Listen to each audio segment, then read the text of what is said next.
Bismillahirrahmanirrahim. Assalamualaikum warahmatullahi wabarakatuh. Alhamdulillah. Alhamdulillahi rabbil alamin.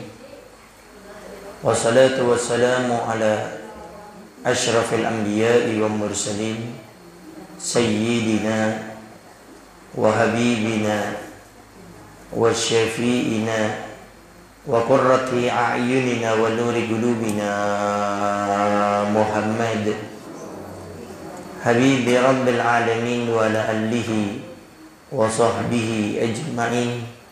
Allahumma salli wa sallim ala sayyidina Muhammad tibbil qulub wa dawaiha wa afiyatil abdani wa shifaiha wa nuril absari wa diyaiha wa qutil arwah wa gidaiha wa ala alihi wa sahbihi wa sallim. Allahumma ij'al sarirati khairan min al-niyyati wa jalalaniyati salihah, amma ba'du. Al-mukarram al-muhtaram yang sama-sama kita muliakan dan kita hormati selalu, para alim, para ulama, para asatidah, penyambung lisan sekaligus penerus perjuangan Nabi kita Muhammad sallallahu alaihi wasallam, yang kita doakan selalu mudah-mudahan para ustadz, para kiai, para ulama, para habaib kita diberikan panjang umur oleh Allah dalam keadaan sehat wal afiyah. Allah subhanahu wa ta'ala berikan kemudahan kepada beliau, baik itu urusan dunia maupun urusan akhiratnya.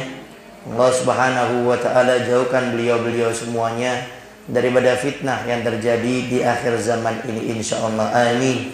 Amin ya rabbal alamin.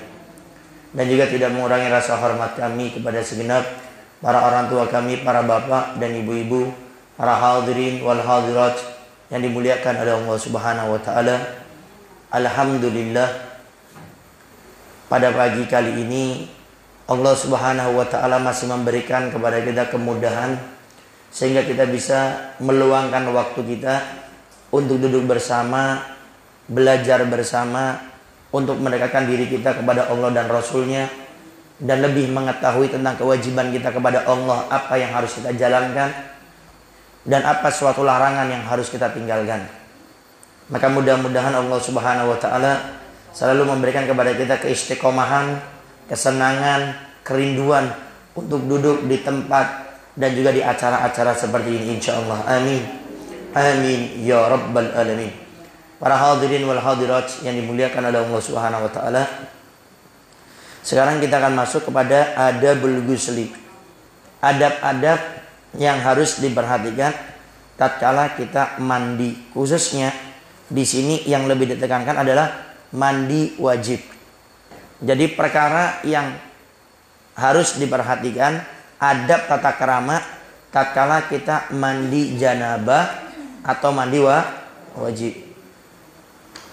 Bismillahirrahmanirrahim. Alhamdulillahirabbil alamin wassalatu wassalamu ala asyrafil anbiya'i wal mursalin sayyidina wa habibina syafi'ina wa qurrati a'yunina wa nuri qulubina Muhammad habibi rabbil alamin wa ala alihi wa sahbihi ajmain. Kalam musannif al-Imam al-Ghazali Abi Hamid Muhammad bin Muhammad al-Ghazali nafa'ana Allahu bihi wa bi ulumina wa ulumikum wa sirrihi wa wilayatihi wa akhlaqi fi dharain amin. Ila an qala adabul ghusli, adab-adab mandi besar. Fa idza asabat ka janabatan, kalau engkau ini terkena hadas besar. Hadas ada dua ya. Ada hadas kecil, ada hadas besar. Hadas kecil itu apa? Segala sesuatu yang mewajibkan kita untuk berwudu, itu namanya hadas kecil. Segala sesuatu yang mewajibkan kita untuk berwudu, itu hadas kecil namanya. Hadas besar, segala sesuatu yang mewajibkan kita untuk mandi. Ini bedanya hadas kecil dengan hadas besar. Jadi segala sesuatu yang mewajibkan kita wudu namanya hadas kecil. Segala sesuatu yang mewajibkan kita untuk mandi namanya adalah hadas besar. Nah sekarang kita bahas hadas besar. Apabila kamu, kata Imam Ghazali, tertimpa hadas besar. Hadas besar ini bisa keluarnya mani, bisa juga suami istri yang berhubungan. Minal ihtilam, apabila engkau tertimpa hadas besar, minal ihtilam, dari keluarnya mani, awwaqain, atau engkau berhubungan suami istri, fahmilil ina ilal muktasal. Ini adab yang pertama.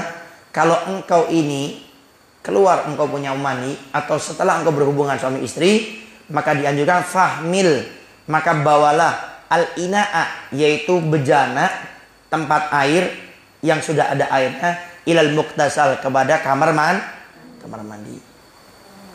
Jadi kita bawa. Ini gambarannya, biasanya di kamar mandi itu bukan kayak kamar mandi yang sekarang. Kalau kamar mandi sekarang, ya kamar mandi sudah ada komplit semuanya. Ada apa itu? Cantingnya, embernya, kerannya, kemudian kolahnya. Ini gambarannya kalau kita ke tempat mandi itu masih belum ada apa-apanya. Atau cuma ada kerannya aja. Jadi kita dianjurkan untuk membawa tempat yang sudah diisi air ke kamar mandi atau ke tempat mandi. Apa yang dilakukan yang kedua? Wa kasil yadaika awalan salasan. Disunahkan setelah kita membawa tempat atau bejana yang sudah ada airnya, kita dianjurkan untuk waksil yadaika, basuhlah kedua tanganmu awalan terlebih dahulu, salasan sebanyak 3 kali. Ini sunnah. Jadi sebelum kita mandi menghilangkan hadas besar, itu kita disunahkan dibasuh dulu tangan kita sebanyak 3 kali. Kenapa? Apa hikmahnya? Kok tangan ini harus dibasuh dulu? Kenapa nggak langsung mandi saja? Wallahu a'lam bishawab. Yang pernah Al-Fagir dengar itu, karena kita nggak tahu tangan ini itu kemana waktu kita keluar sperma tersebut. Mungkin kotor, mungkin megang apa, sehingga sebelum mandi janabah alangkah lebih baiknya dibersihkan terlebih dahulu. Walaupun sama-sama kita ketahui mani itu tidak najis. Sehingga maaf ini, tatkala seorang laki-laki keluar spermanya, kena celananya atau celana dalamnya, celana pendeknya, itu tidak wajib disucikan. Kenapa? Karena mani bukan najis, tapi hanya mewajibkan mandi. Tolong dipahami ya. Atau maaf, suami istri berhubungan, kemudian seorang istri mengeluarkan spermanya atau sperma daripada suaminya kena ke bajunya atau ke celana daripada si istri, itu tidak najis.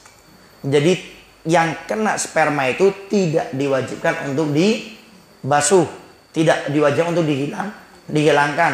Kenapa? Karena mani itu suci. Beda dengan madi dan wadi. Ini sudah kita bahas ya. Bedanya mani, madi dan wadi. Masih ingat? Kalau mani itu intinya mewajibkan kita untuk mandi besar, tapi tidak najis. Jadi kalau kena kecipratan mani itu tidak najis, tapi diwajibkan mandi. Adapun madi dan wadi itu najis dan tidak diwajibkan untuk mandi. Dan kita sudah bahas juga ya tentang ini secara detailnya. Mani itu ciri-cirinya apa? Mani itu ciri-cirinya ada 3. Yang pertama, cara keluarnya itu dengan hentakan. Jadi tidak secara langsung seperti kencing. Kalau kencing kan langsung keluar aja. Nah kalau mani itu pakai hentakan. Jadi bertahap. Ya, walaupun jaraknya dekat, cuma tidak seperti kencing. Ada tahapan-tahapannya. Hentakan-hentakannya. Yang kedua, mani itu rasanya waktu keluar itu sangat nikmat sekali. Karena ntar kita masuk ke madi itu tidak begitu nikmat seperti mani. Kalau mani sangat enak sekali keluarnya. Yang ketiga, baunya. Mani itu baunya itu kalau basah seperti adonan kanji.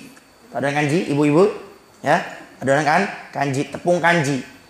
Kemudian kalau kering itu katanya seperti putih telur, ya, itu baunya.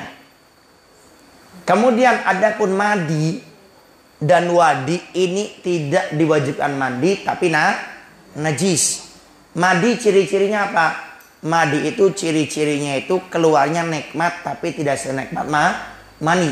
Kalau kita gambarkan, kalau mani itu nikmat sekali, kalau madi ini di bawahnya. Rasa nikmatnya ada, tapi tidak senikmat tatkala keluarnya sperma atau mani. Itu madi. Kalau wadi itu keluarnya biasanya kalau tidak dalam keadaan capek, ya, khususnya laki-laki habis kerja atau jaga pos kampung capek, itu biasanya keluarnya waktu itu. Atau yang kedua, keluarnya itu biasanya tatkala kita sedang buang air kecil atau buang air besar. Itu wadi, ya. Sekali lagi, mani tidak najis tapi diwajibkan mandi. Jadi jangan ragu kalau kita kecipratan mani, khususnya waktu berhubungan suami istri atau seorang laki-laki sedang tidur, kemudian keluar mani, itu tidak najis tapi diwajibkan mandi. Sehingga kalau seandainya dipakai untuk sholat, sah enggak? Sah, karena itu bukan najis. Jadi nggak usah ragu. Ibu-ibu maaf ini, tatkala berhubungan dengan suami istri, habis mandi janabah selesai mau sholat, ternyata baru ternyata ada cipratan spermanya mani, pakai enggak apa-apa. Karena mani tidak najis. Kecuali madi dan wadi itu najis, tapi tidak diwajibkan untuk mandi. Baik. Nah, di antara hikmahnya itu kenapa kita disunahkan untuk membasuh tangan itu, karena kita nggak tahu waktu sperma keluar yang orang tertidur, nggak tahu itu tangannya kemana, sehingga takutnya ntar megang apa, sehingga disunahkan untuk dicuci terlebih dahulu. Sebanyak berapa? 3 kali. Jadi cuci kedua tangan kita sebanyak 3 kali. Wa azil ma'ala badanika min qadarin. Wa azil, dan hilangkanlah ma'ala badanika, sesuatu yang ada di badanmu, min qadarin, dari kotoran. Jadi contoh, tatkala kita berhubungan suami istri atau keluar mani, badannya kotor. Ini kita disunahkan dibersihkan terlebih dahulu sebelum kita mandi janabah. Baik itu dengan kotoran mungkin setelah kita berhubungan, mungkin ya kita menyentuh apa, ada kotoran apa, itu disunahkan dibersihkan terlebih dahulu sebelum kita mandi janabah. Sunnah.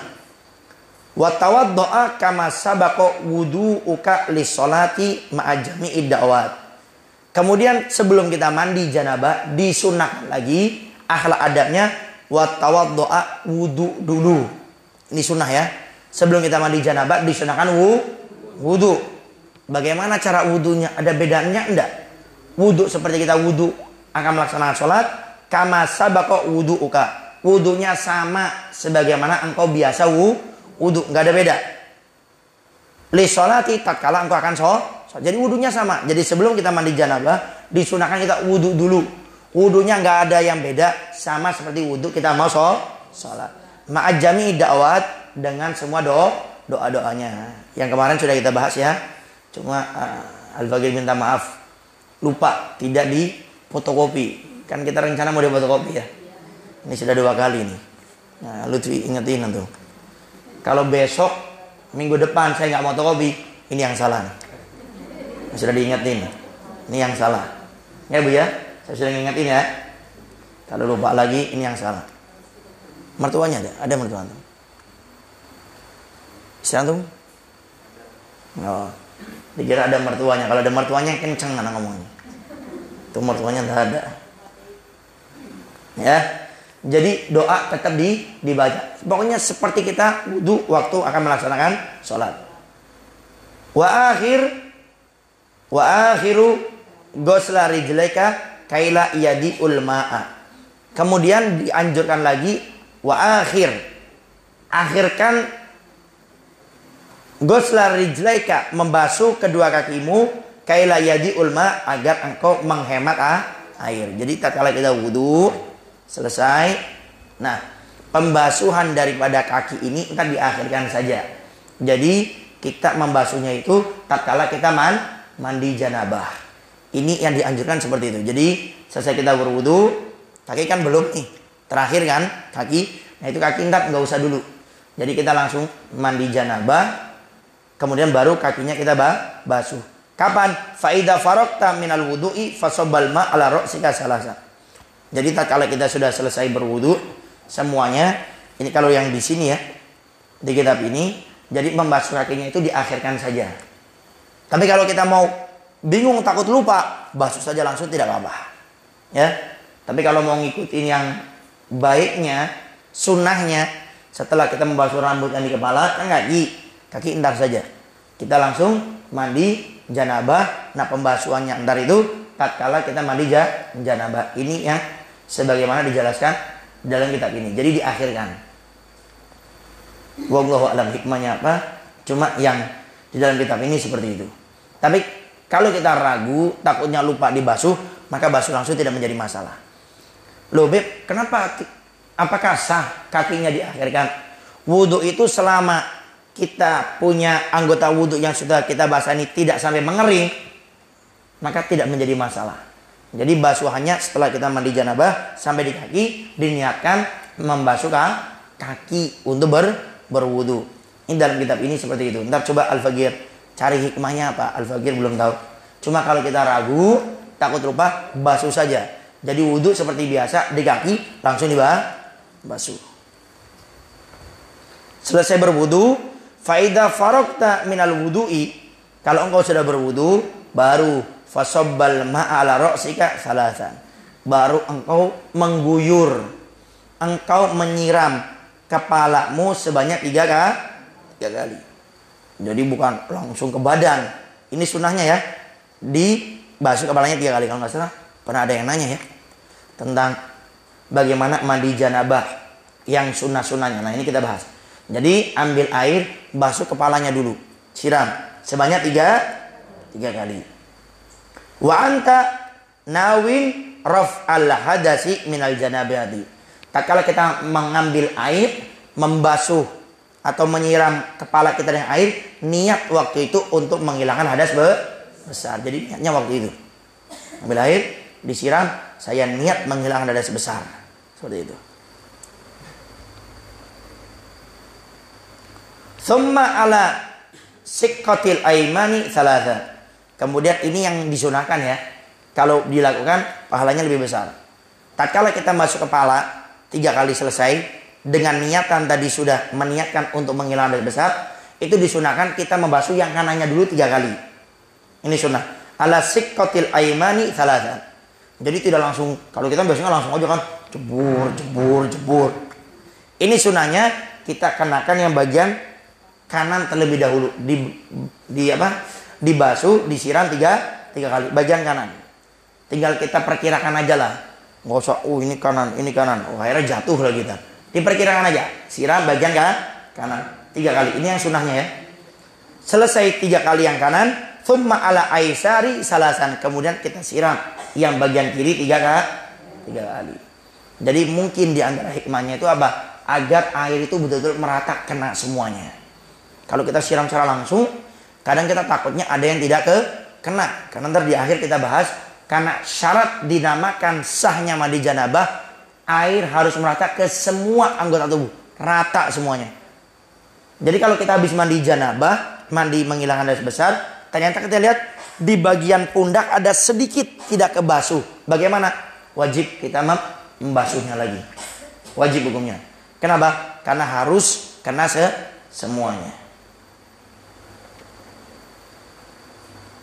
Wadluk ma akbala min badanika wa ma adbaro. Kemudian setelah dibasuh kanan 3 kali, kiri 3 kali selesai. Kemudian setelah itu wadluk, gosok-gosoklah, digosok. Ya. Ma akbala, sesuatu yang bagian depan, ini digosok. Digosok semuanya. Dari bagian depan kita punya tubuh. Paham digosok ya? Digosok-gosok pakai tangan, enggak harus pakai batu ya, pakai tangan aja. Digosok-gosok, dipijet-pijet. Min badanika bagian depan, wa ma'ad barok dan bagian belakang. Ini sunnah. Kalau kita biasanya jebur selesai, pokoknya rata aja semuanya. Ini kita bicara masalah adab akhlak sunnahnya. Jadi setelah disiram tadi kanan 3 kali, kiri 3 kali, selesai. Kemudian setelah itu kita disunahkan untuk digosok-gosokkan atau dipijet-pijetkan bagian depan, kemudian bagian belakang. Apa? Takut ada yang tidak kena air, sehingga waktu kita gosok, waktu kita pijet-pijet, akhirnya kena dengan air. Wa hallil sa'ra ra'sika wa lihyatika wa ausilil ma ila ma'atifal badani wa manabati sya'ri ma khafa minhu wa ma kasyafa. Nah, wa khallil, sela-selakan. Sya'ra ra'sika, kemudian sela-selakan rambut yang ada di kepalamu. Barangkali waktu kita basuh ternyata airnya nggak masuk, maka kita disunahkan di sela-selakan. Sela-selakan gini-ginian. Paham ya? Ya kayak digosokkan, cuma lebih terpilih. Kalau gosokkan gini, kalau diselakan tuh kayak lebih ditekankan lagi. Wa khalil, karena mungkin ada yang nggak kena, setelah kita sela-selakan kena. Itu rambut yang ada di kepala. Wa lihyatika, yang laki-laki yang punya jenggot. Nah, kalau yang nggak ada jenggot nggak masalah. Kayak saya nih punya jenggot, itu disunahkan diginikan, disela-selakan. Kenapa? Takutnya air tidak sampai masuk ke dalam. Wa usil ma ila ma'ati fil badani. Ah, ini yang penting. Dan pastikan ausilil ma, air itu sampai ila ma'ati fil badani, kepada lipatan-lipatan tubuh. Ini yang gemuk biasanya ini. Yang kalau dia berdiri, nah sininya biasanya ini ada lipatan-lipatannya, ya. Atau bagian depan biasanya juga ada lipatan. Yang sering itu bagian kiri sama kanan. Kalau kita berdiri, ini ngelipet bagian sini. Ini wajib air juga masuk ke sini. Wajib. Sehingga kalau tidak kena airnya ke sini, nggak sah mandi besarnya. Hadas besarnya masih ada. Kalau dia sholat, nggak sah sholatnya. Makanya tolong yang, maaf yang badannya agak gemuk, ya kayak saya lah, yang agak besar, tolong kalau mandi janabah dilihat lipatan-lipatan ini, khususnya bagian kiri sama kanan. Itu disela-selakan, ya. Disela-selakan. Digosok-gosok agar air sampai ke lipatan-lipatan tubuh.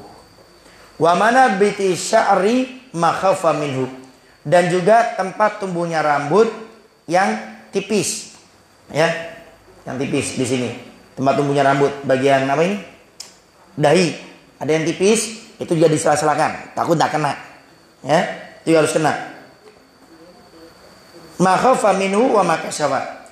Baik itu tempat tumbuhnya rambut yang tipis, kayak orang contoh rambutnya nggak panjang, tipis dia sininya nih, tetap disela-selakan. Dan juga yang kasyaf, yang tebal, ada rambutnya panjang plus tebal, tetap harus kena tempat tumbuhnya rambut tersebut. Wahdar, dan hati-hatilah kamu antamassa dakaroka badal wudu.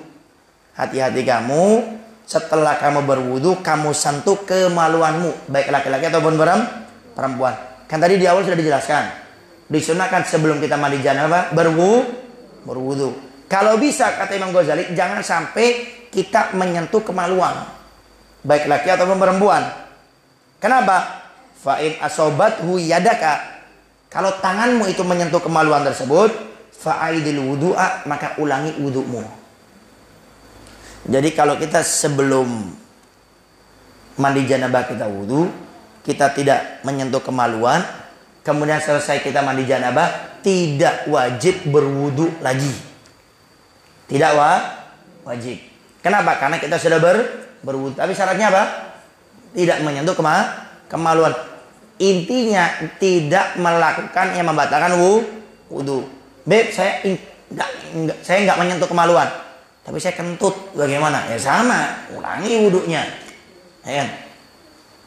Beb, saya nggak nyentuh kemaluan, saya nggak kentut, tapi saya megang istri. Karena waktu itu mandi hadas besarnya bareng-bareng sama istri, tidak apa-apa. Bahkan itu sunnah. Nabi itu pernah mengenai hadas besar mandi bareng dengan istri beliau Sayyidatina Aisyah, sehingga nggak jadi masalah. Saya nggak kentut, saya nggak megang kemaluan, tapi saya menyentuh istri, batal. Atau lebih ekstrim lagi nih, saya nggak nyentuh istri, beb, saya mandi sendiri. Juga saya nggak menyentuh kemaluan, enggak. Kemudian juga saya tidak kentut atau kencing, enggak. Tapi saya tidur di kamar mandi, batal tetap wudunya. Ini yang ekstrim, ya kan? Mungkin kamar mandinya enak, lebar, ya kan? Kemudian kan ada orang tuh kalau ke kamar mandi bawa HP, ada kan? Lagi BAB, buang air besar, atau mandi, mungkin HP-nya itu anti air, ya kan? Anti air panas, air dingin, sehingga mandi sambil main HP. Dia nggak sadar, ternyata keluar sudah jam 12 siang. Dari di kamar mandi jam 7. Ternyata tidur, maka dia wajib Ini yang ekstrim, tapi insya Allah tidak ada ya. Tapi kalau ada, ini hukumnya seperti itu. Nah, ini perlu difahami lagi. Kalaupun kita tidak berwudu, ya, kita cuma mandi besar atau menghilangkan hadas besar, kita nggak melakukan yang membatalkan wudu, itu sudah cukup. Tidak usah kita wudu lah lagi, nggak usah. Kenapa? Kaidah para ulama, kalau orang sudah menghilangkan hadas besar, otomatis hadas kecil hilang. Ini kaidahnya.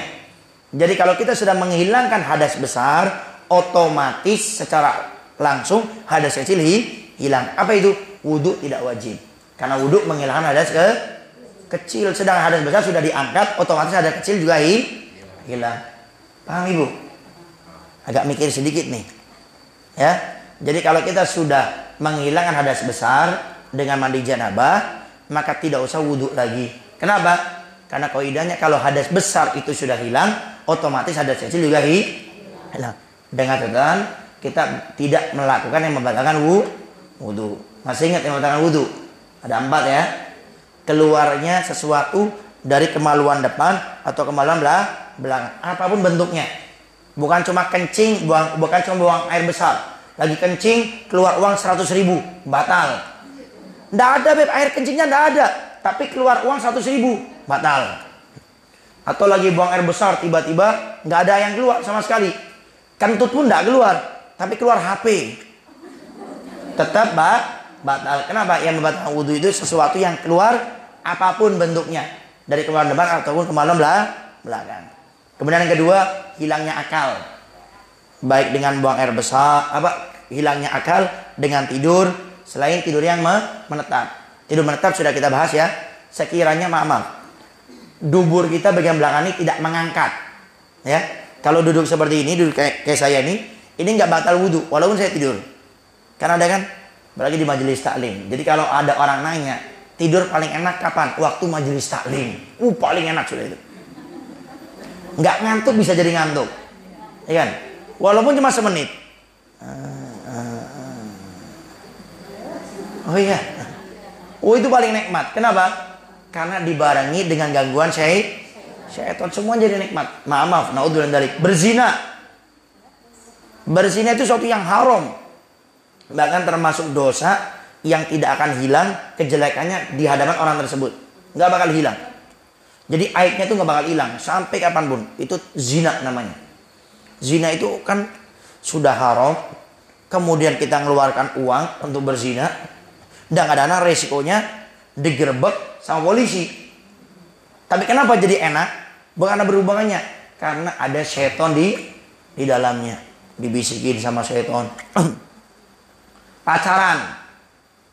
Kan sebagian orang nganggap itu dosa. Yakin semuanya dosa. Tapi kenapa menjadi enak? Padahal nggak enak pacaran. Keluarin duit. Kemudian kadang sering ribut. Dosa ngalir terus. Kenapa jadi enak pacaran? Karena dibumbui dengan bisikan-bisikan setan. Nah, sama seperti ini juga, ya. Nah, jadi hilangnya akal. Begitu juga dengan ayan. Tahu ayan? Nah, tiba-tiba jatuh orang itu hilangnya akal. Gila, ya. Ada orang sehat, tiba-tiba gila 1 detik, hilang langsung dah. Ya, maka wajib wudu lagi dia. Kalau dia tadinya punya wudu. Yang ketiga adalah bersentuhan laki perempuan yang bukan mahramnya tanpa penghalang. Termasuk suami istri batal wudu. Nah, jangan nanya lagi nih. Suami istri bersentuhan batal wudu. Beb kan suami istri. Iya, suami istri itu menjadi halal yang tadinya haram. Seorang laki perempuan berbicara tidak ada hajat, tidak boleh. Apalagi pegangan, motoran, mobilan, boncengan, haram. Tapi dengan pernikahan menjadi halal. Tapi kalau bersentuhan waktu punya wudu tetap batal. Tapi kalau ada penghalang nggak batal. Contoh, istri kita megang gamis kita, kan tidak langsung bersentuhan kulit sama kulit. Ada penghalang, maka tidak batal. Yang keempat adalah menyentuh kemaluan dengan batinil kaf. Batinil kaf ini bagian depan. Sehingga kalau nyentuh bagian kemaluan pakai ini, bagian depan, maka tidak batal wudunya. Nah, jadi tidak usah ragu. Kalau kita mandi janabah atau kita mandi untuk menghilangkan hadas besar, selama kita tidak melakukan batal wudu, tidak wajib wudu lagi. Wal faridatu, adapun fardu-fardunya mandi janabah, min jumlati dzalika, termasuk semuanya itu. Yang pertama ini menjelaskan tentang masalah rukun-rukun mandi besar. Rukun-rukunnya menghilangkan hadas besar. Yang pertama an-niyatu, namanya niat.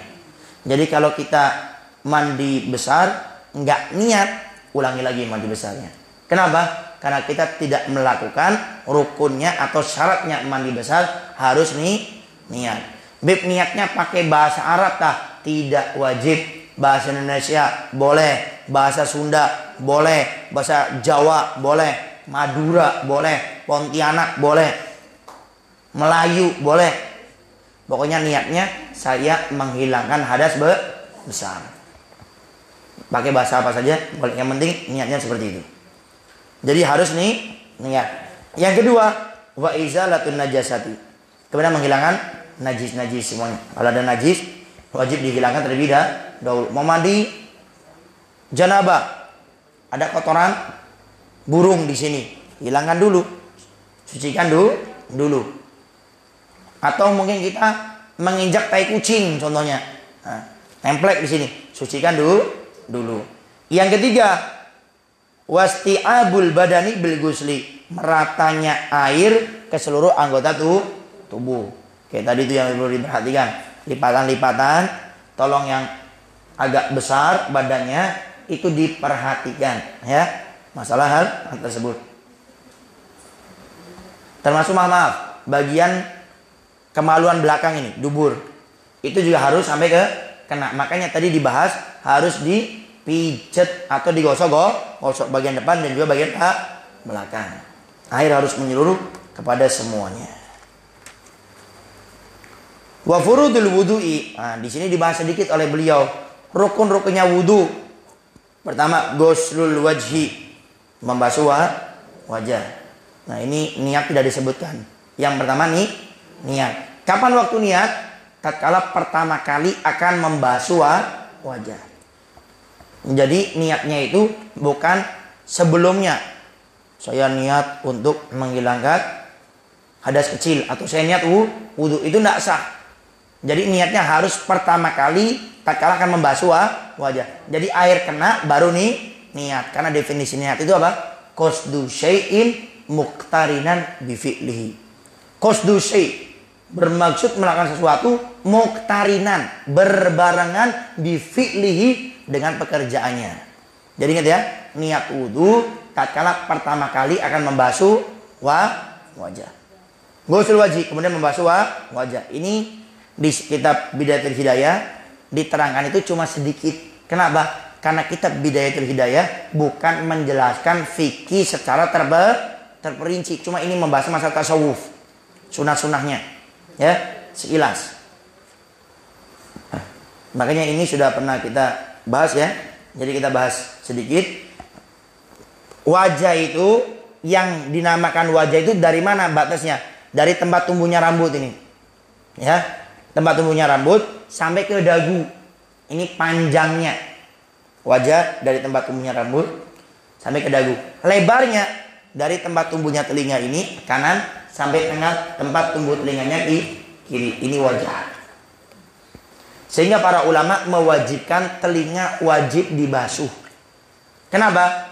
Karena kita tidak tahu batas telinga itu yang mana. Tempat telinga pertama kali ini yang mana? Nggak tahu.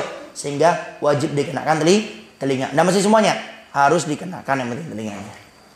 Karena kaidah dalam fikih, la yatimul wajib illa bihi fahuwa wajib.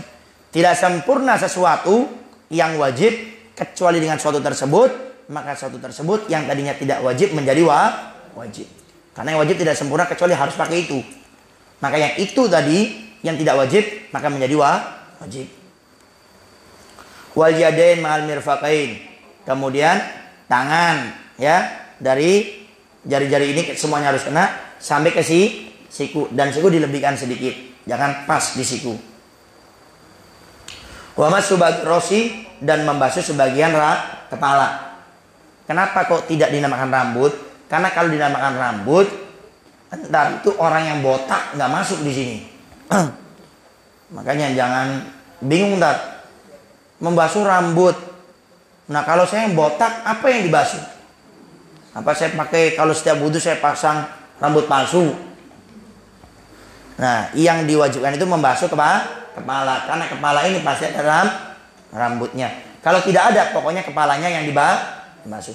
Makanya kata para ulama fikih, dikatakan tidak sah wudhunya seorang perempuan yang membasuh rambutnya yang di luar batasan kepala. Contoh, ibu-ibu punya rambut panjang, ya kan? Rambut panjang ini sampai melebihi kepala. Ini kepala kita nih, melebihi kepala. Jadi ada yang sampai rambutnya sampai segini. Basuh rambut yang ada di luar kepala, dibasuh. Ini nggak sah. Karena wajib membasuh rambut itu yang ada di kepala. Makanya di fikih-fikih selalu dikatakan maksu ba'di roksi, membasuh rambut yang ada di kepala. Kalau botak tetap basuh kepalanya aja. Kemudian membasuh kaki, yaitu sampai mata kaki, dilebihkan sedikit.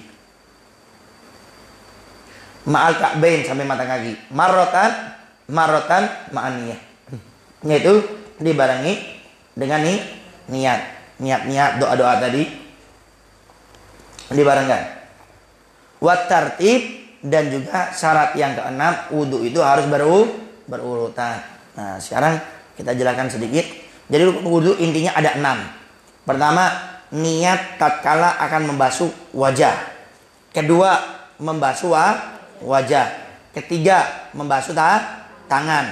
Keempat, mengusap atau membasuh rambut yang ada di kepala. Yang kelima, membasuh kaki sampai mata kaki. Yang keenam, tartib berurutan. Sehingga nggak sah orang habis membasuh rambut, habis membasuh wajah dia langsung basuh rambut, nggak sah wudunya. Harus diulangi lagi. Kenapa? Karena syarat wudu harus tartib berurutan. Tapi syarat nomor 6 ini tartib akan gugur. Artinya tidak wajib tartib. Kapan? Kalau kita ini wudunya sambil nyelam. Contoh ibu-ibu di kolam renang, kumpul sama keluarga. Tapi kalau ke kolam renang, tolong hanya ibu-ibu sama ibu-ibu atau sama mahram. Ya, kita sudah bahas ya hukum seorang perempuan berenang di kolam renang.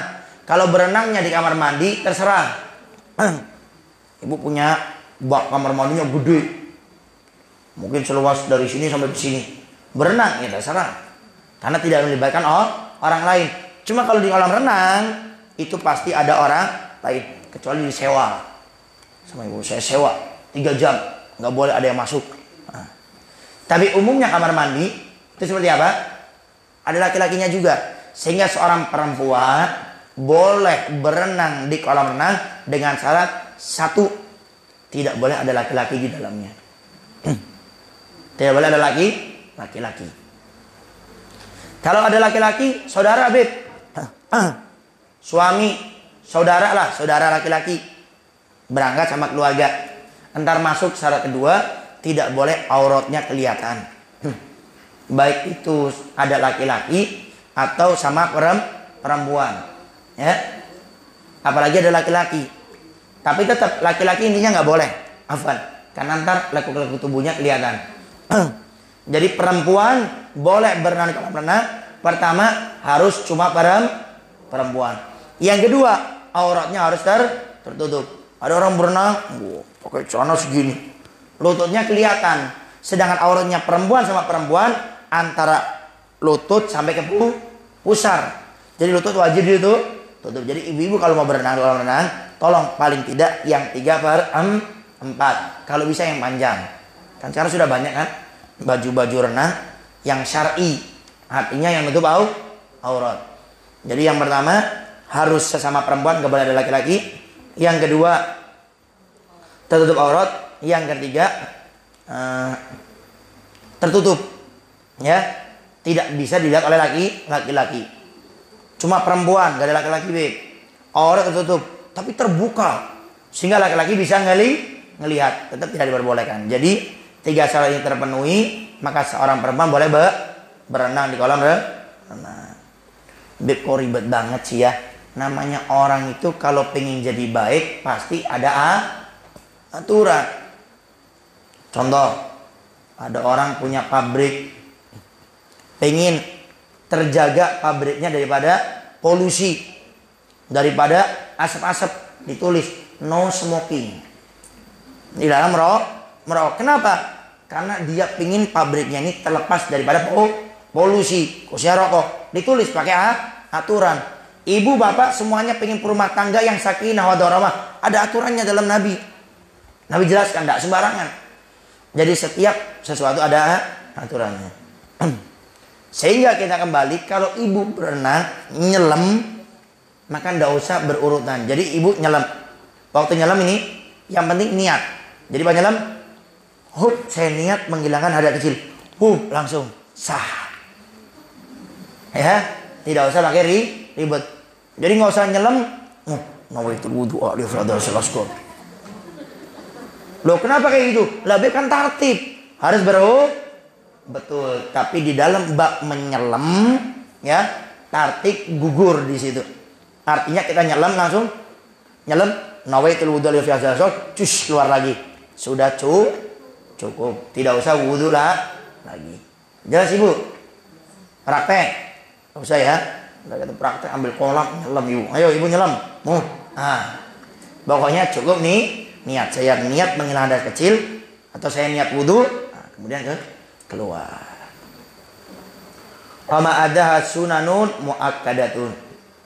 Dan sunah-sunah wudu itu banyak, sangat dianjurkan untuk dilakukannya. Fadluha katsirun. Keutamanya besar melaksanakan sunah-sunah itu.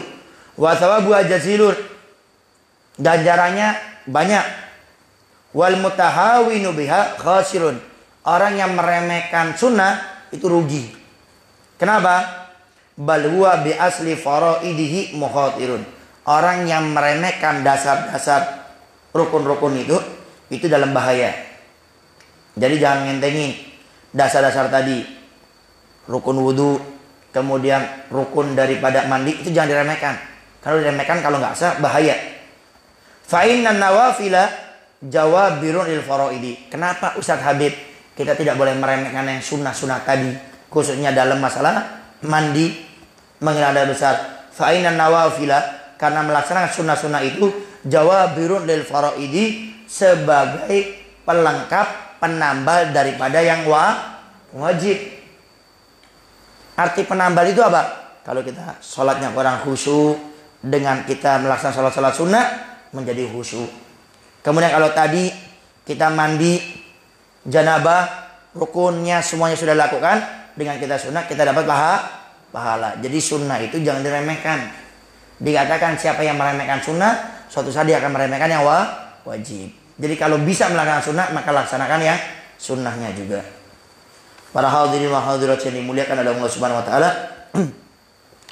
Mungkin itu saja yang bisa Al-Bagir sampaikan. Insyaallah pada keterangan yang akan datang kita akan membahas tentang masalah adabut tayammum. Jadi akhlak adab tayammum itu apa saja? Ntar akan kita baca. Baik. Yang punya kitabnya dibuka bagian depan halaman 30. Jadi setelah kita baca bahasa Arabnya, kita baca bahasa Indonesianya. Jadi ntar kalau ibu-ibu pulang, kan mungkin melihat yang bahasa Arab tadi kan ribet. Nah, jadi kita baca bahasa Indonesianya sambil kita terangkan sedikit lagi. Ntar jadi ibu-ibu bawa pulang tuh sudah ada gambaran. Jadi pas baca bahasa Indonesia paham. Pasal bab tata cara mandi junub atau mandi wajib. Jika engkau dalam keadaan junub berhadas besar karena keluar mani, ketika mimpi atau karena bersetubuh, dan sebab yang lainnya itu kan yang mewajibkan mandi, ada orang yang meninggal, ya kan, diwajibkan mandi juga, maka engkau wajib mandi besar. Jadi kalau keluar mani atau berhubungan wajib mandi besar. Ambillah air dan bawalah ke kamar mandi. Ambil air bawa ke kamar mandi. Basuhlah kedua tanganmu 3 kali. Tadi dibasuh 3 kali ya. Hilangkan kotoran yang ada di badanmu. Karena kalau ada kotoran nggak sah dong. Ya, kalau kita siramkan air, maka menjadi badan kita najis, sehingga hilangkan dulu. Ada tai, cicak atau apa, hilangkan dulu, sucikan, baru kita mandi besar. Berwudulah seperti wudu yang kau lakukan ketika hendak sholat dengan menyertakan semua doa-doanya. Jadi sebelum mandi janabah, wudu dulu. Seperti wudunya kita waktu sholat. Dan kalau bisa doa-doanya yang sudah kita bahas yang lalu, itu dibaca. Hanya saja jangan engkau membasuh kedua kaki kecuali setelah selesai mandi, karena hal itu akan hemat air. Jadi kakinya diakhirkan, ya, diakhirkan, dibarengkan dengan tatkala kita membasuh atau mandi janabah. Tatkala membasuh kaki, kita niatkan untuk membasuh kaki menghilangkan hadas kecil. Tapi kalau ragu, bingung, ya langsung saja, tidak menjadi masalah. Wudhu langsung sempurna.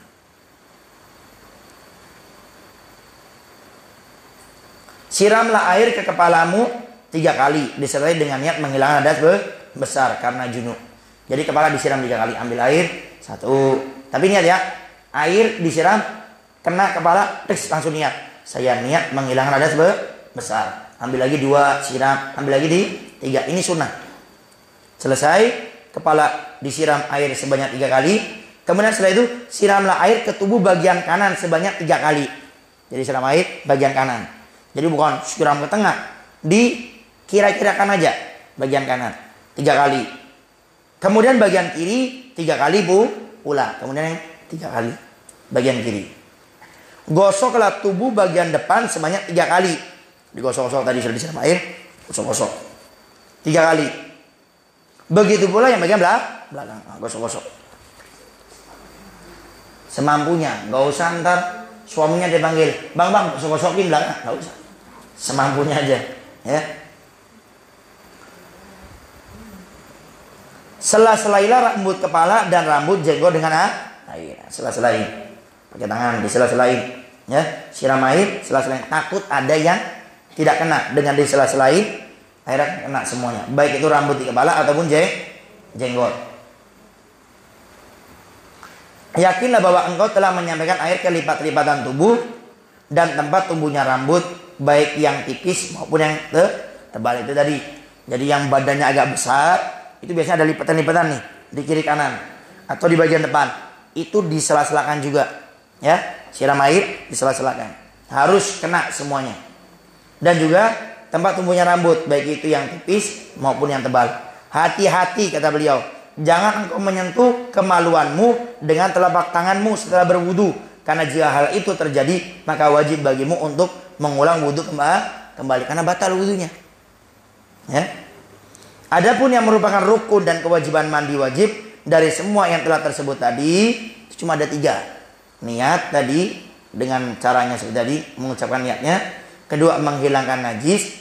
Kemudian meratakan air ke seluruh badan dengan cara menyiramkannya. Itu rukun mandi besar, cuma 3. Adapun fardunya wudu itu ada 6. Niat, membasuh wajah, membasuh kedua tangan dengan kedua siku, mengusap sebagian rambut di kepala, membasuh kedua kaki berserta mata kaki. Ke-6, tartib berurutan. Selain itu semua adalah hal-hal yang sunnah. Jadi selain 6 tadi, itu wudu itu sunnah. Kita membasuh tangan, kumur-kumur, masukkan air ke hidung, kemudian membasuh sebanyak 3 kali. Kemudian apa lagi? Membasuh rambut semuanya. Ya, ini sudah kita bahas ya. Rambut yang wajib mazhab kita yang Syafi'i cuma 3 rambut 3 helai. Makanya saya ulangi lagi nih. Ibu-ibu yang perjalanan jauh, yang masuk rest area, wudu, ternyata tempat wudunya digabung laki perempuan. Wudu, nunggu laki-lakinya nggak selesai. Ada terus yang lainnya. Ibu waktu wudu jangan terlalu ekstrim. Wudu mentang-mentang mau membasuh rambut dan kepala, kemudian copot. Nggak usah. Jadi cukup wudu seperti biasa. Pas bagian rambut, air diambil, cukup dimasukkan. Tidak usah dibuka kerudungnya. Paham bu? Jadi kalau lagi jalan sama keluarga ada yang gitu, ingetin. Kemudian yang perlu diwaspadai lagi, tangan. Gak usah sampai mau ke ketiaknya itu. Nggak usah. Kalau pas ada laki-laki mau nggak bisa, maka semaksimal mungkin ditutup. Karena ingat, yang wajib terbuka itu cuma telapak tangan saja yang boleh terbuka. Artinya lebih dari telapak tangan itu haram untuk dibuka. Kenapa? Kalau kelihatan sama laki-laki yang bukan mahramnya. Nah, sehingga kalau bisa ibu kalau keluar kayak mau ke majelis taklim keluar wajib pakai manset. Harus pakai manset. Tapi kalau ibu-ibu bisa mengusahakan ini nggak kelihatan, nih bagian jam saya ini wajib ditutup. Jadi pergelangan tangan ini aja yang boleh terbuka. Kalau yang ininya kelihatan sama laki-laki, itu ibu berdosa juga. Kenapa? Karena ini wajib ditutup. Nggak harus pakai manset, pokoknya pakai apa sih?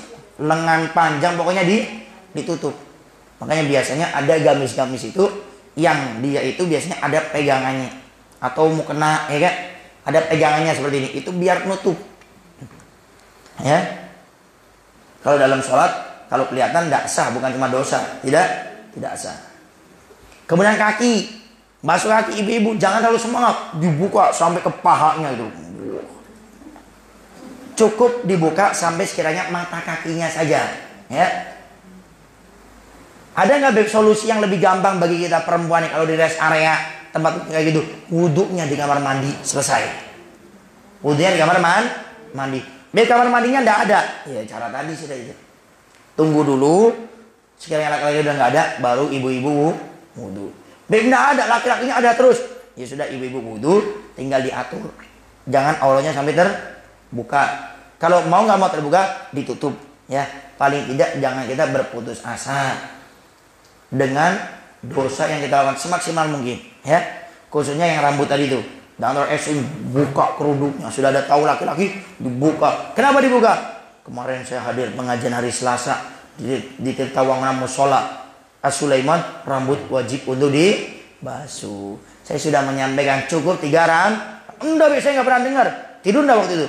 Iya, Bib, sempat tidur. Nah, ini makanya kalau ngaji jangan sampai tidur. Takut salah paham. Kecuali nggak sengaja. Kalau nggak sengaja nggak apa-apa. Saya pernah ketemu orang. Kenapa tadi nggak hadir majelis taklim? Aduh, Bib, ketiduran. Saya tanya, ketidurannya di mana? Di kasur, bukan ketiduran itu. Sudah niat tidur itu namanya. Kalau ketiduran itu di tong sampah. Bangun-bangun, kepalanya di tong sampah. Badannya jungker. Itu ketiduran. Ketiduran di jalan raya, di tengah. Itu ketiduran. Kalau nggak mati. Kalau mati ya sudah dikubur. Jadi kalau ketiduran di kasur, bukan ketiduran. Itu sudah niat. Ya, cuma niatnya bukan tidur. Tapi niatnya gelelengan. Tapi itu namanya kesempatan dalam sudah tahu mau ke majelisnya, nggak usah nyender-nyender dekat ke kasur, dekat ke ini, duduk saja. Oh, nggak enak, Beb. Nah, ini kalimat nggak enak, ya. Tidak ada kayak gitu ketiduran itu. Sengaja, cuma tidak secara langsung. Baik, barang siapa yang meremehkan pasti rugi. Sunnah-sunnah, walaupun sunnah ditinggalkan tidak dapat dosa, cuma rugi karena berpahala. Bahkan dikhawatirkan dia juga akan meremehkan fardu-fardunya. Pertama ngentengin sunnah, lama-lama mengentengkan yang wajib yang fardunya. Karena sungguhnya sunnah adalah pelengkap fardu. Baik, mungkin itu saja yang bisa Al-Faqih sampaikan. Barangkali ada yang mau ditanyakan, silakan. Wallahu a'lam bishawab. Baik di tema atau di luar tema, bebas.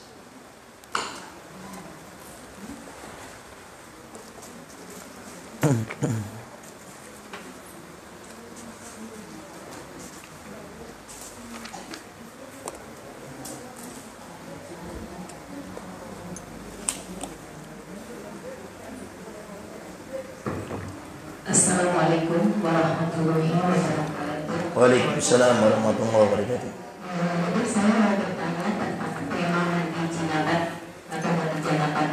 Itu kalau untuk seorang perempuan yang melaksanakan mandi jinabat, terus rambutnya itu kebetulan panjang dan diikat, posisinya itu rambutnya diikat, tapi yakin kalau udah terbasuh dengan air semua. Terus apakah kalau rambutnya tidak digerai atau tidak dibuka ikatannya, apakah mandi jinabatnya syah atau tidak? Yang kedua pertanyaannya, kalau misalnya suami istri berhubungan, terus kan besok pagi wajib mandi jinabat, apakah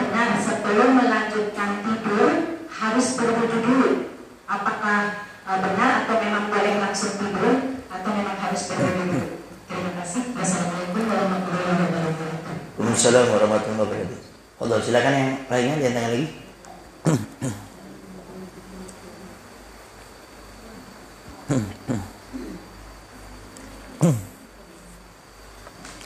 Kalau tidak ada, Al-Fakir jawab dulu. Yang pertama, pokoknya rukunnya itu air harus kita yakin mengenai semuanya. Dan yakin itu ada tanda-tandanya. Artinya apa? Ya kita sudah menyiramnya. Yakin tapi belum disiram. Ya bukan yakin itu yakin-yakinan.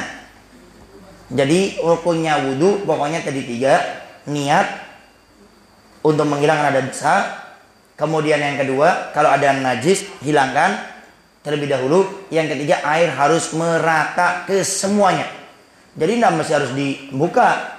Cuma kalau dikepang atau diikat itu sekiranya bisa, ya nggak jadi masalah. Mungkin ribet, ntar akhirnya ngepang lagi ribet, apalagi pakai anduk ntar basah. Apa ini semuanya? Boleh. Yang penting syaratnya air harus dipastikan mengenai semuanya, dan memastikannya itu juga jangan lupa digosok atau disela-selai. Jadi jangan cuma disiram aja kalau dikepang. Jadi harus digosok juga, disela-selai juga, agar betul-betul air mengenai semuanya. Kalau sudah seperti itu, tidak wajib untuk dibuka. Yang penting air dipastikan udah mengalir kepada semua anggota tubuh kita. Wallahu a'lam bishawab.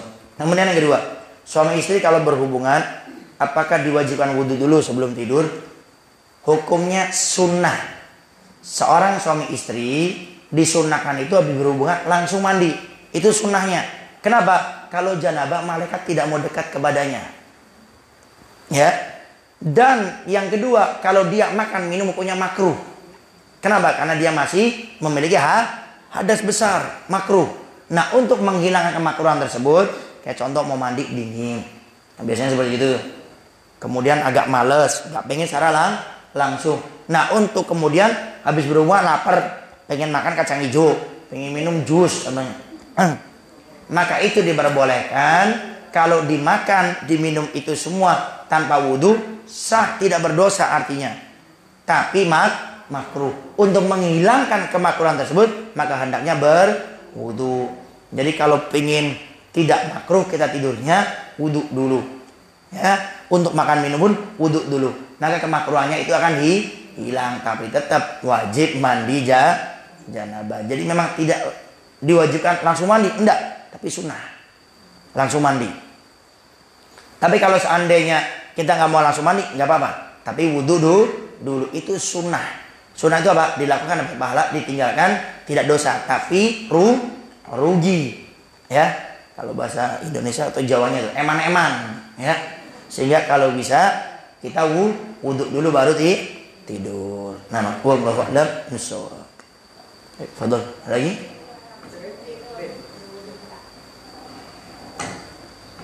Fadhol, silakan.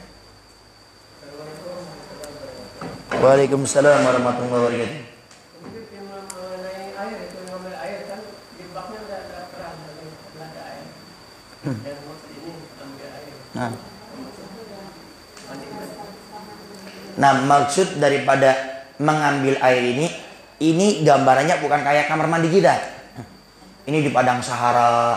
Karena kan zaman dulu belum ada kayak kamar mandi kayak gini. Belum ada dulu. Dulu tuh paling modelnya, kalau bisa kita gambarkan ya, paling kayak jamban yang ada di sini nih. Apa itu kalau saya lewat itu? Sebelah kiri. Nah, kalau ada pun seperti, dan itu mungkin bentuknya nggak seperti itu. Cuma ditutup pakai kain aja. Kurang lebih gambarnya seperti itu. Kan nggak ada air kan? Sehingga kita ngambil air di bawah. Tapi kalau kamar mandi di rumah kita, rata-rata umumnya sudah ada air. Ini gambarannya bukan seperti di zaman kita saat ini, tapi di zaman dulu.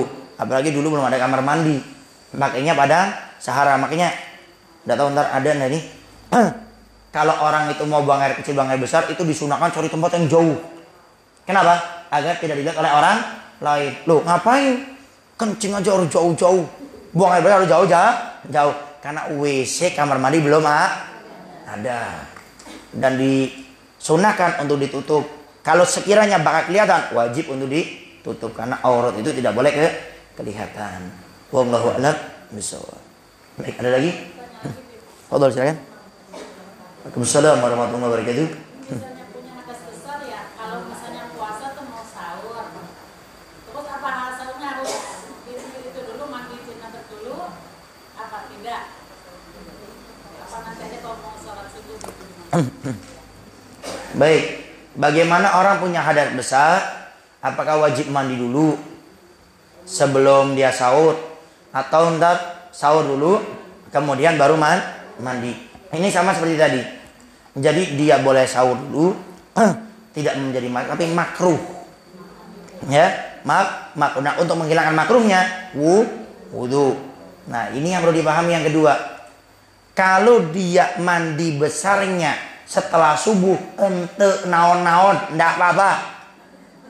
Saya juga bingung. Ada beberapa orang, bukan satu dua, sering nanya. Jadi ada pemahaman sebagian orang itu kalau punya hadas besar di bulan Ramadan ya, dia mandi hadas besarnya setelah masuk waktu subuh nggak sah katanya. Nah, ini kalau saya cermati, dia itu melihat di antara yang membatalkan puasa keluarnya mani. Tapi kan keluar maninya kapan? Sebelum subuh. Cuma mandinya setelah subuh. Jadi tidak apa-apa. Yang batal wudu, ya batal puasa itu adalah keluar mani. Itu pun mani yang sengaja. Contoh yang laki-laki tidur, bangun-bangun basah, bukan kencing nih, mani karena kita merasakan enak di bulan Ramadan, tidak batal karena tidak sengaja, kecuali sengaja, ya kan? Nah, udah dalik baik dengan tangannya atau dia khoyal melihat pohon kelapa, membayangkan siapa keluar maninya, batal.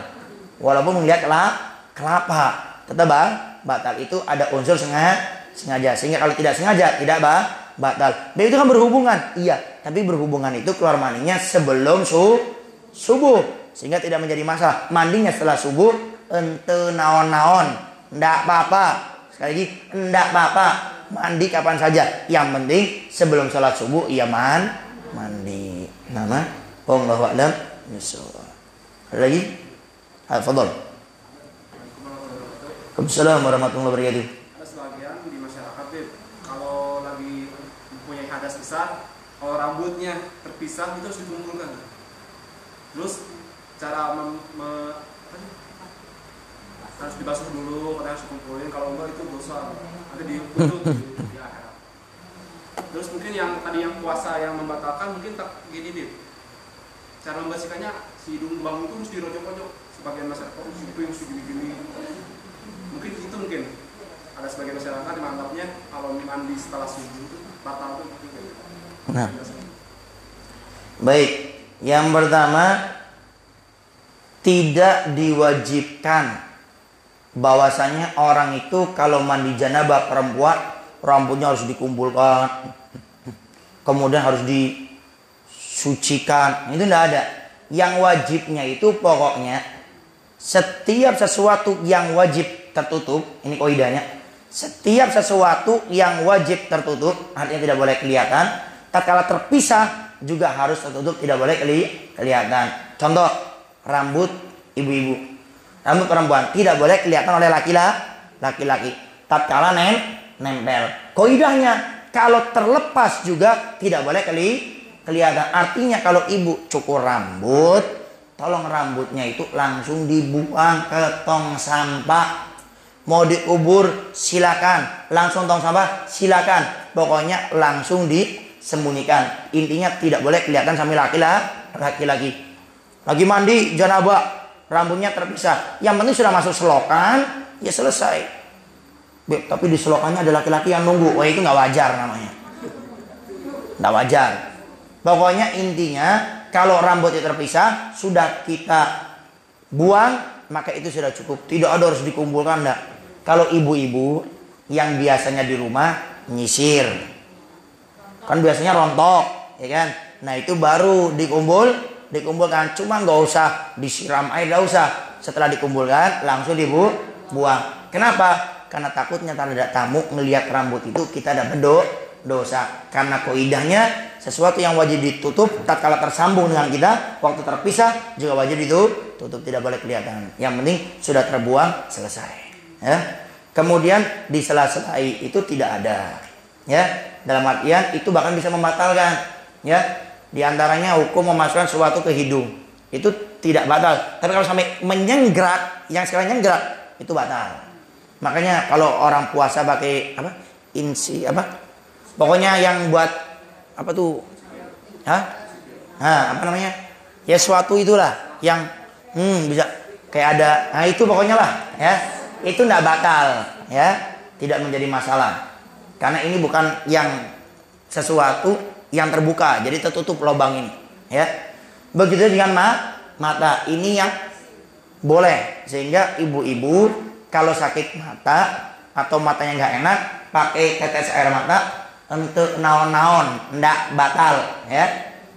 Telinga sekira kita bersihkan, sekiranya tidak sampai ke dalam sekali, dalam tuh kata para ulama nih, kita punya jari ini, kalau kita masukkan, ini nggak batal. Tapi kalau lebih dari yang kan berhenti kan, ada kayak apa sih, nabrak ya. Kalau kita paksa masuk, itu baru yang batal. Nama, wallahu a'lam bishawab. Ada lagi?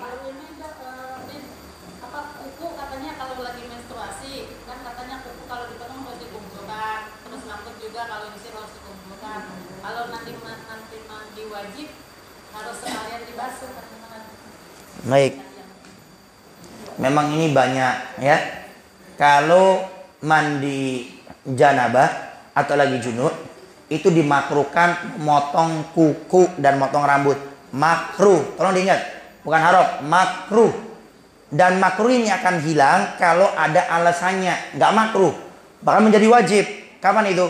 Kalau ibu punya kuku panjang yang kuku itu ada kotorannya. Kalau tidak dihilangkan waktu berwudu nggak sah, maka menjadi wajib hukumnya. Atau ibu-ibu ya, waktu lagi head, ini head biasanya yang sering ditanyakan head. Lagi head kan makruh motong rambut, tapi maaf ini ketombenya banyak, bahkan kutunya bersarang di sini, bahkan membuat mungkin ada desa, ada RT RW-nya di sini, sehingga luar biasa apa gatelnya, maka itu dipotong untuk naon-naon, tidak makruh boleh. Yang dimakruhkan itu yang tidak ada hajat, lagi head, motong kuku, motong rambut, makruh, tidak sampai haram, makruh. Tapi kenapa? Enggak ada, nyisir tidak makruh. Bahkan bisa jadi wajib kalau suami yang lihat rambut kita enak. Enggak ada, ya. Pokoknya yang dimakruhkan itu cuma potong rambut dan juga motong kuku dan motong rambut. Itu pun kalau tidak ada sebab. Kalau ada sebab tadi panjang kukunya, kalau jatuh kan bisa berbahaya. Makanya orang punya kuku panjang itu makruh. Ada yang mengatakan khilaful aula, ada yang mengatakan makruh, tidak sampai haram. Intinya nggak baik memelihara kuku panjang. Ya, dari sisi kesehatan pun nggak baik. Ada alasan ini. Ntar kalau saya mau cebok enak dari mana? Kalau nyegerak ke dalam, maaf ya, kalau kotorannya nempel, ayo. Nggak kelihatan sama kita, sehingga tidak usah memelihara kuku panjang. Kalau nggak percaya, lihat ulama-ulama kita ada yang kukunya panjang. Saya katakan kebanyakan ya. Ya mungkin ada 1-2. Cuma selama saya melihat ulama-ulama mau di Indonesia atau di luar Indonesia, Hadramut Yaman, saya jarang melihat ada ulama memelihara kuku panjang. Mau itu di ujungnya satu, jempolnya. Saya secara umum jarang melihatnya. Khususnya ulama-ulama kita yang jadi rujukan di akhir zaman ini, ulama-ulama kita. Saya katakan tidak ada. Ulama-ulama kita jadi, kenapa? Karena itu suatu yang makruh, bukan suatu yang baik. Sehingga tolong yang punya kuku panjang jangan dipelihara. Bahkan bisa jadi haram. Saya pernah ada kejadian kalau tidak salah, teman saya di pondok, dia melihat kuku panjang, waktu dia sedang berjalan jatuh karena kukunya panjang, nyenggerak seperti ini. Akhirnya dioperasi tangannya, kukunya masuk ke dalam. Ya. Sehingga tidak ada baiknya melihara kuku panjang. Paling sedikit khilaful aula, tidak baik. Cuma sebagian katakan makruh. Jadi lebih baik tidak usah memelihara kuku panjang karena bisa berbahaya. Kaki pun sama. Main bola kuku panjang, akhirnya keserengkat atau apa tuh, nendang bola kena. Bisa berbahaya. Nama?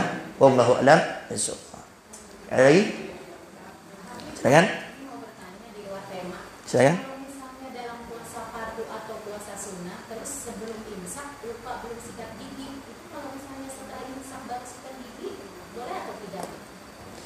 Hukum sikat gigi bagi orang yang berpuasa. Kalau sikat gigi, ya, artinya sebelum masuk waktu subuh, tidak apa-apa. Kalau imsak, nah ini perlu dipahami. Imsak itu orang tetap boleh makan, boleh minum. Imsak itu warning kalau bahasa kita nih, pemberitahuan akan masuk waktu subuh. Sehingga kalau imsak makan minum boleh enggak? Boleh. Yang nggak boleh itu kalau sudah masuk waktu subuh. Makanya dalam fikih itu yang namanya puasa itu diwajibkan apa? Menahan dari segala sesuatu yang membatalkan puasa dari masuknya waktu subuh sampai terbenamnya matahari. Jadi imsak masih boleh makan minum. Tapi kalau imsak Bapak Ibu makan adzan, batal puasanya. Makanya kalau sudah imsak hati-hati. Ya.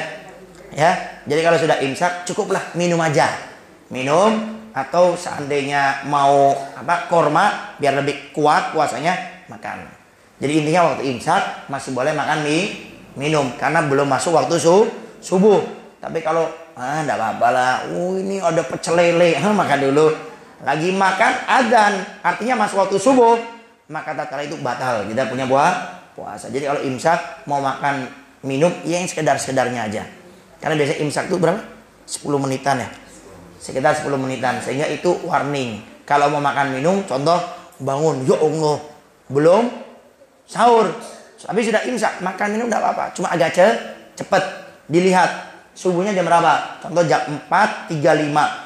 Ini imsak jam 4.25. Ya sudah, makanya agak cepat. Ya, sekiranya udah jam 4.22 sudah jangan sama sekali. Nah, itu arti imsak. Nah, kemudian sikat gigi kalau setelah masuk waktu subuh, bagaimana hukumnya? Ada 3 pendapat ulama. Yang pertama mengatakan makruh. Makruh. Dengan hadis Nabi, luhumu famu soim atyabu indallahi min rihil misik. Kata Nabi, bau mulutnya orang yang berpuasa di hari kiamat. Hari kiamat ya, bukan di dunia ya. Di hari kiamat lebih wangi daripada misik. Misik itu minyak wangi yang paling wangi, termasuk yang paling wangi. Tapi ingat, itu di akhirat. Di dunia jangan pamer. Sini, kamu mau enggak mencium bau minyak misik? Wangi sekali. Mana? Sini. Pengen. Itu di akhirat. Di dunia tetap aja apak bau ya. Kedua, tetap sunnah. Tetap dianjurkan. Dengan dalil apa? Sikat gigi itu hampir ya kita samakan seperti siwak. Ini sebetulnya hukum siwak juga sama. Kata Nabi, laula an asyqa ala ummati la amartuhum bisiwak inda kulli shalah wa qila inda kulli wudu. Kalau siwak tidak memberatkan umatku, tetap akan aku wajibkan kepada mereka setiap berwudu, hadis yang lain setiap mau sholat. Dari hadis ini tetap siwak dianjurkan karena siwak itu sudah kita bahas definisinya segala sesuatu yang kasar termasuk sikat gigi. Pendapat yang ketiga diperinci. Kalau sebelum masuk waktu subuh tetap dianjurkan, diperbolehkan, tidak makruh. Tapi kalau setelah duhur dimakruhkan. Jadi lebih baik kalau kita mau sikat gigi itu adalah sebelum subuh. Kalau tidak dipakai sudah lebih baik tidak usah karena sikat gigi itu ada odolnya. Beda dengan siwak. Jadi lebih baik tidak usah. Ntar setelah kita buka puasa, sholat maghrib baru kita sikat gigi. Dan ntar sikat giginya lagi setelah sahur. Wallahu a'lam bishawab. Nah, kalau puasa tadi apakah boleh pakai siwak? Sama seperti tadi. Dalil daripada sikat gigi. Cuma kalau siwak itu sebagian al-Baghdad tetap pakai. Karena dalilnya kuat tadi itu. Kalau tidak memberatkan, aku wajibkan kata Nabi. Cuma kita ambil jalan tengahnya aja lah. Kita pakainya sebelum waktu duhur. Artinya kalau sudah duhur tidak usah dipakai lagi agar kita keluar dari khilafnya para ulama yang memakruhkan pakai siwak. Nah, wallahu a'lam bishawab. Lagi? Sudah? Puasa sunat gitu misalnya lupa ya tadi sebelum subuh tuh. Lupa kalau misalnya udah subuh mau niat puasa aja misalnya puasa sunat gitu. Boleh enggak sebelum subuh niatnya? Sesudah subuhnya. Sunat itu sunat. Kalau wajib kan selalu sebelum subuh pasti niat. Baik. bedakan niat puasa wajib dengan niat puasa sunnah. Kalau niat puasa wajib itu keterangannya sudah jelas dalam fikih, harus yabit, artinya nginep. Nginep itu sebelum subuh. Sehingga siapa orang puasa wajib, baik itu Ramadan atau qadha atau nadat atau bayar kafarah waktu haji atau umroh, maka itu wajib sebelum subuh. Wajib artinya kalau dia niatnya lupa habis masuk waktu subuh baru niat, tidak sah. Ini yang puasa wajib. Kalau puasa sunnah itu batas akhirnya sebelum duhur. Sebelum duhur. Jadi ternyata sudah niat puasa, habis sholat apa? Ini contoh ya. Habis sahur tidur jam 4, bangunnya jam 9. Sholat subuhnya ketinggalan. Aduh, sudah niat mau puasa sunnah Daud, Senin Kamis atau ayam albit atau yang tahunan Arafah, Asyura atau 6 hari di bulan Syawal. Maka ibu langsung kamar mandi, kemudian wudhu, sholat subuh. Kemudian setelah itu langsung niat. Karena waktu akhir niat sholat, niat puasa sunnah itu sebelum waktu duhur. Dengan catatan, tolong diingat ini, belum melakukan yang membatalkan puasa. Oh, kata Habib, yang penting sebelum duhur. Pagi-pagi jam 7 makan pecel, makan bakso, ya batal itu semuanya. Syaratnya yaitu belum melakukan yang membatalkan puasa, ya. Jadi kalau dia belum niat, tidak apa-apa, ente naon-naon, yang penting sebelum duhur. Dengan catatan belum melakukan yang membatalkan puasa. Wallahu a'lam bishawab. Ada lagi? Puasa sunnah di hari Jumat itu memang tidak diperbolehkan ya. Iya, kalau di hari Jumat puasa sunnah. Ini saya sambil tulis, ntar jadi buat kenang-kenangan pertanyaan-pertanyaan. Puasa di hari Jumat kalau disendirikan makruh. Jadi puasa hari Jumat aja. Nggak ada haram. Haram puasa itu cuma di 5 waktu. Yaitu waktu Idul Fitri, Idul Adha, sama 3 hari tasyrik. Setelah Idul Adha, tanggal 11, 12, 13 Dzulhijjah, itu haram. Selain itu diperbolehkan atau ntar ada hukum namanya makruh, ya. Di antaranya puasa sendiri di hari Jumat, tapi akan hilang kemakruhannya kalau dilakukan sebelumnya hari Kamis kita puasa atau digabung dengan setelahnya. Jumat puasa, Sabtunya puasa, maka tidak makruh. Jadi intinya kalau digabung dengan yang sebelum dilanjutkan dengan yang setelahnya, maka tidak menjadi masalah. Wallahu a'lam bishawab. Ada lagi? Ini masalah kalau mandi wajib kan ada yang di ember, terus ada yang di bak mandi. Katanya harus mengonsumsi unsur 2 kulah gitu. Kalau nggak memenuhi unsur 2 kulah katanya nggak sah. Ada pertanyaan, apakah mandi besar, mandi janabah harus pakai air 2 kulah? Tidak wajib pakai 2 kulah. Tidak ada. Kecuali antum masuk ke bak. Nah, baru harus 2 kulah karena bawa hadas.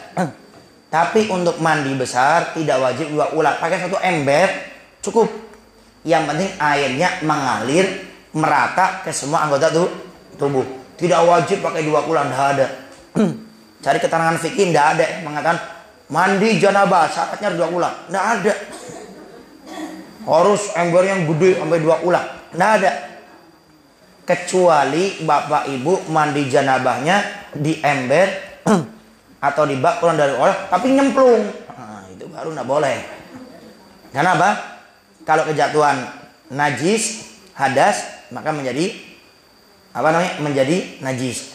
Jadi intinya kalau kita ini mandi janabah, mandi hadas besar, tidak wajib pakai 2 kulah, tidak menjadi masalah. Mungkin yang dibahas ntar itu cipretannya, karena kita menghilangkan hadas besar.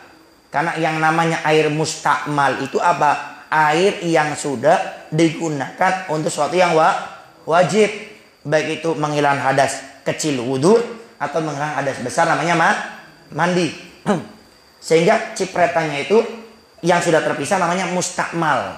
Jadi air mustakmal itu satu yang sudah digunakan untuk sesuatu yang wajib, baik itu wudu atau menghilangkan hadas besar, mandi janabah, atau kemudian syarat yang kedua sudah terpisah.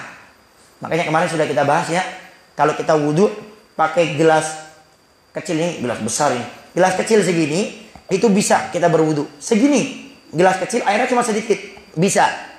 Jadi kita basuhkan air ke wajah, kita sedikit aja, kemudian kita usapkan, kita ratakan, tangan diusapkan ratakan sampai ke siku, rambut sekiranya 3 juga cukup, kemudian kaki usapkan sedikit, basahi sedikit, kita ratakan sampai ke atas, itu sudah sah. Lebih kan mustakmal yang terpisah. Artinya kalau masih ada di tubuh kita bukan mustakmal. Ini yang kadang orang sering salah paham pembahasan masalah air mustakmal. Sehingga kalau masih ada di wajah itu masih namanya air yang suci mensucikan. Tapi kalau sudah terpisah jatuh, nah yang jatuh itu namanya mustakmal. Dan percikan tadi mandi mandi hadas besar itu yang penting kita itu jangan ambil air kemudian di ember nyipret. Ya mustakmal itu enggak. Tapi bagaimana? Ember yang kita jauhkan, kita ambil canting, kemudian kita agak menjauh. Cipretan yang sedikit dinamakan tidak mustakmal. Ya. Nah, wallahu a'lam bishawab. Nah lagi? Sudah? Baik. Ini kayaknya kalau dioper satu-satu yang nanya banyak ini. Ada berapa nih? Hampir 11 pertanyaan. Lebih lama dari kajiannya kayaknya nih. Baik, mungkin itu saja yang bisa Al-Fakir sampaikan. Sama jangan lupa Al-Fakir mengingatkan yang ingin memiliki kitab ini. Jadi biar tatkala kajian kita bisa lebih paham, ada kitabnya. Tatkala pulang ke rumah bisa dibaca sendiri. Karena di sini ada bahasa Arab bagian belakangnya, depannya bahasa Indonesia. Dan setiap kajian insya Allah kita baca bahasa Indonesianya di akhir. Jadi ibu-ibu bisa lebih paham. Pulang ke rumah agak lupa, buka paham lagi. Ya. Dan ini bisa diajarkan sama anak-anak kita, ngajari anak untuk kenal sunnah-sunnah semenjak kecil agar menjadi anaknya soleh dan soleh. Harganya 30. Harganya cuma 30.000 ya. Bisa memahami banyak ilmu ya. Kita beli kuota 50.000 aja bisa. Ya. Nah, masa beli 30.000 buat ilmu ini enggak bisa. Dan ini kan kita ngaji setiap minggunya. Jadi eman kalau kita mengkaji enggak ada kitabnya, apalagi ada bahasa ini bahasa Arab. Susah ngelihatnya, enggak paham. Diartikan juga saya bingung. Ada bahasa Indonesianya dan bahasanya kita baca. Jadi ntar insya Allah lebih paham. Jadi enggak kita biarkan ibu baca sendiri. Takut enggak paham. Tapi kita baca juga bahasa ini Indonesianya. Siwak. Kemudian juga yang siwak. Yang ingin memiliki siwak ya. Siwak. Ini yang seperti ini. Juga ada yang berbentuk pulpennya. Silakan. Ini siwaknya tinggal 2. Siwaknya tinggal 2 kurang lebih. Ini Al-Fakir cuma mengingatkan, bukan promosi. Siwak ini kecil, cuma pahalanya besar.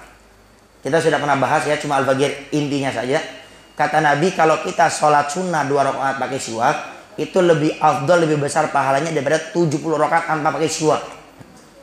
Sehingga eman-eman atau bahasanya apa? Rugi kalau kita sholat tidak pakai siwak. Cuma pakai siwak 2 rakaat sholat sunnah qobliyah kita lebih afdal daripada 70 rakaat. Kemudian keutamaan pakai siwak untuk kesehatan gigi, ini bisa menguatkan gigi, khususnya di bagian geraham. Yang sering sakit gigi, bagian geraham itu kan lumayan itu. Pakai siwak menguatkan geraham. Ya. Kemudian untuk segi dari ingatan, orang yang sering pakai siwak, insya Allah dia itu ingatannya tajam. Dijauhkan daripada sifat lupa walaupun sudah tua. Ya. Kemudian akan diberikan kecerdasan, lebih cerdas daripada yang sebelumnya. Kemudian menggunakan siwak ini juga dikatakan akan menjadikan sebab kita meninggalnya insya Allah husnul khotimah. Bisa dilihat di kitab Taqriratus Sadidah karya Habib Hasan Al-Kaf. Ya. Kemudian yang paling besar keutamaan pakai siwak akan menyebabkan kita ini dapat ridhonya Allah. Ridho Allah nggak ada seorang hamba yang bisa memastikannya. Tapi pakai siwak ini menjadikan wasilah sebab dapat ridhonya Allah Subhanahu wa taala. Nah, ini rencana akan Al-Faqih bawa pulang hari ini. Tapi kalau seandainya ada yang ingin memilikinya, silakan. Bayarnya nggak masih harus hari ini ya. Ntar bayarnya minggu depan, nggak apa-apa. Pokoknya ntar koordinasi sama Kang Maman. Beb, saya pengen ngambil, tapi uangnya nggak ada sekarang. Minggu depan nggak apa-apa. Ketemuan lagi kita, nggak apa-apa, nggak masalah. Ya, karena rencana ntar kalau sudah tidak ada akan kita bawa. Kemudian di situ ada yang pakai pulpen. Nah, dan ini yang kita bawa yang pakai pulpen. Karena kemarin bayang lu Beb, saya sering beli siwak hilang terus. Beli siwak seminggu bisa beli sampai 3 kali Beb. Hilang lagi. Sehingga kita bawa yang pakai pulpen. Sehingga setelah pakai siwak, pakai ini, nanti bisa disimpan di sini. Nah, tutup. Kemudian taruh. Jadi tidak ada istilah hilang. Kalau hilang, hilangnya bareng-bareng sama tempatnya. Maksudnya lebih terjamin, lebih terjaga, ya. Nah, ntar yang ingin memilikinya silakan. Maksudnya bukan saya promosi, sekali lagi sangat rugi lah. Siwak cuma harganya 12.000 saja, tapi setiap kita sholat yang 5 waktu paling dah, walaupun kita nggak sunnah, apalagi bisa sunnah, apalagi kita duha, witir, tasbih, hajat, istikharah, sehingga sangat rugi kalau kita tidak memiliki siwak. Baik, mungkin itu saja yang bisa Al-Faqih sampaikan. Sekali lagi yang ingin memilikinya, dawa uangnya, ente naon-naon, datang aja ke beliau, dari catat, minggu depan ketemu lagi, baru diserahkan siwaknya, tidak menjadi masalah. Saya kan punya di rumah. Nah, pakai siwak kalau pendek, bentar, takut ntar kebawa lagi ini, pisahin dulu. Nah, pakai siwak yang pendek itu enggak apa-apa, cuma kurang afdol. Karena yang sunnahnya siwak itu tidak lebih pendek dari 4 jari ini, ya. Nah, tinggal entar diukur aja. Nah, silakan, enggak jadi masalah. Cuma yang lebih afdolnya, sunnahnya itu tidak lebih kecil dari 4 ini, ya. Tapi kalau Beb, saya pakai itu, enggak apa-apa. Tetap dapat keutamaan pakai siwak, cuma tidak dapat keutamaannya daripada ukuran siwaknya. Ya. Jangan salah paham ya. Jadi tidak tetap dapat keutamaan siwak 100%, tapi tidak dapat keutamaan daripada ukuran sunahnya siwak.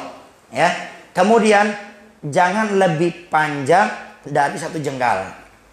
Ya. Jangan lebih panjang. Ini kalau tidak salah Al-Faqih dengar itu makruh atau tidak dapat sunnah. Pokoknya intinya kalau pakai lebih pendek dari 4 jari, lebih panjang dari 1 jengkal, dia tidak dapat kesunahan ukuran siwaknya. Dan juga makruh karena pengen menghemat siwaknya, dua-duanya dipakai. Ininya dipakai, ininya dipakai juga. Jadi bisa pakai bagian depan, bisa pakai bagian belakang. Makruh hukumnya. Ya, yang dipakai satu saja. Contoh kita pakai siwak di sini. Sini aja. Beb, kalau saya pakai siwak sini. Ini kayaknya jigongnya udah banyak banget, Beb.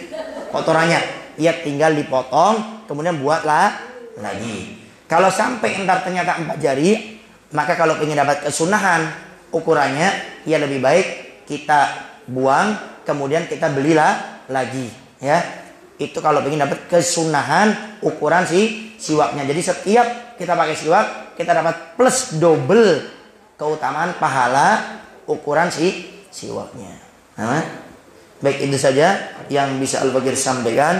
Kurang lebihnya Al-Faqih minta maaf. Mudah-mudahan kajian kita pada saat ini mendatangkan keberkahan bagi kita semuanya, menjadi sebab kita makin kenal dengan agama kita, makin dekat kepada Allah dan Rasulnya. Ilmu yang kita pelajari bisa kita pahami, kita bisa sebarkan, kita bisa amalkan, dan mudah-mudahan Allah jadikan kita orang-orang yang istiqomah hadir majelis ta'lim, senang bergembira duduk di dalamnya, dan mudah-mudahan Allah Subhanahu wa taala jadikan hati kita hati yang bersih, dijauhkan daripada sombong, daripada riya, daripada hasud, iri, dengki dengan sama kita, dan mudah-mudahan Allah Subhanahu wa taala berikan kepada kita sifat selalu merasa lebih rendah, lebih jelek daripada orang lain.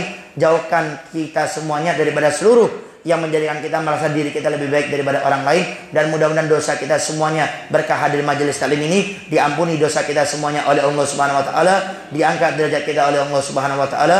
Khususnya mudah-mudahan semua hajat kita, keinginan kita, doa kita, harapan kita dikabulkan oleh Allah Subhanahu wa taala melalui hadirnya kita di tempat ini. Khususnya mudah-mudahan negara kita Indonesia ini selalu dijaga oleh Allah Subhanahu wa taala daripada musibah, daripada bencana, daripada wabah, daripada penyakit, khususnya daripada manusia yang ingin bertindak tidak baik, niat tidak baik, busuk dengan negara kita Indonesia ini. Rabbana atina fid dunya hasanah wa fil akhirati hasanah wa qina adzabannar. Wa sallallahu ala sayidina Muhammadin wa alihi wasallam. Walhamdulillahirabbil alamin. Bismillahirrahmanirrahim. Fatihah.